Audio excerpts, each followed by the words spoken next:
देखिए, मैं गवर्नर साहब का बहुत सम्मान करता हूँ, संवैधानिक पद पर है, लेकिन विधानसभा ने उनके पास हॉर्टिकल्चर्स का और एग्रीकल्चर का संबंधित बिल को भेजा है।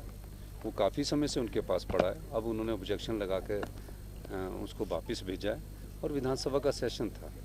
दूसरी बात मैं एक स्पष्ट करना चाहता हूँ कि चांसलर की जो पावर है वो स्टेट लेजिस्लेटिव में दी है, और जब विधानसभा ने उन्हें चांसलर नियुक्त किया है तो जब गवर्नमेंट कोई डायरेक्टिव देती है तो उस पर अमल होना चाहिए। अब स्टेट लेजिस्लेटिव ने कहा कि जो भी यूनिवर्सिटीज़ होगी उसमें चांसलर गवर्नर साहब होंगे। वो संवैधानिक नहीं है, वो राज्य सरकार दी गई हुई शक्तियाँ हैं, तो उसमें चांसलर गवर्नर होंगे और वाइस चांसलर होंगे। कई यूनिवर्सिटी जैसे अटल मेडिकल यूनिवर्सिटी है, उसमें गवर्नर साहब को चांसलर की पावर स्टेट ने नहीं दी है। टेक्निकल यूनिवर्सिटी है, उसमें चांसलर की पावर स्टेट ने नहीं दी है। ये उस समय की बात थी जब ये यूनिवर्सिटीज़ बनी, चाहे एचपी यूनिवर्सिटी बनी है चाहे हॉर्टी, उसमें पावर किसने दी है? स्टेट लेजिस्लेटर ने।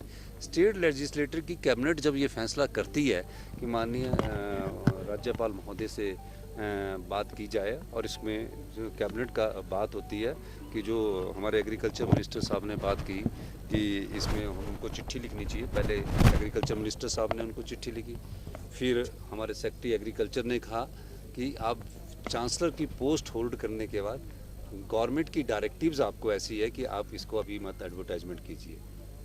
फिर तीसरी बात, कैबिनेट ने उनसे बात की और कैबिनेट ने उनसे कहा कि आप इस एडवर्टाइजमेंट को विड्रॉ कर दो। उसके बाद भी जिस राज्य सरकार की विधानसभा ने एक्ट पास करके शक्तियां दी, उसके बाद फिर उन्होंने एडवर्टाइजमेंट को 5 दिन के लिए बढ़ा दिया। तो उस बात पर हाई कोर्ट ने भी संज्ञान लिया है, और मेरा ये मानना है कि राज्यपाल महोदय से मिलकर इन सब बातों से समाधान ढूंढेंगे। राज्यपाल जी के पास किस प्रकार से किसी अधिकारी ने किस प्रकार केस पुटअप किया वो विषय है।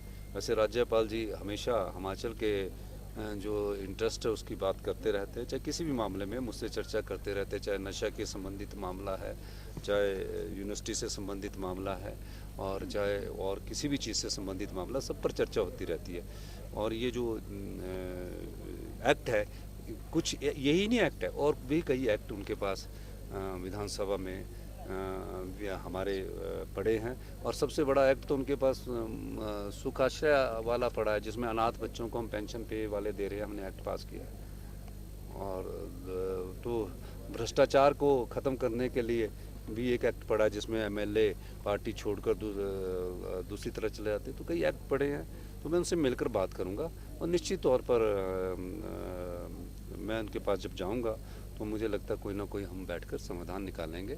और जहां तक उनके संवैधानिक पद की है, हिमाचल प्रदेश सरकार उनके हर दिशा निर्देश को मानती है, उनका आदर करती है, और वैसे भी वो हमें एक शिक्षाविद होने के नाते कानून की पढ़ाई करने के बाद हमें दिशा निर्देश वो देते रहते हैं। धन्यवाद।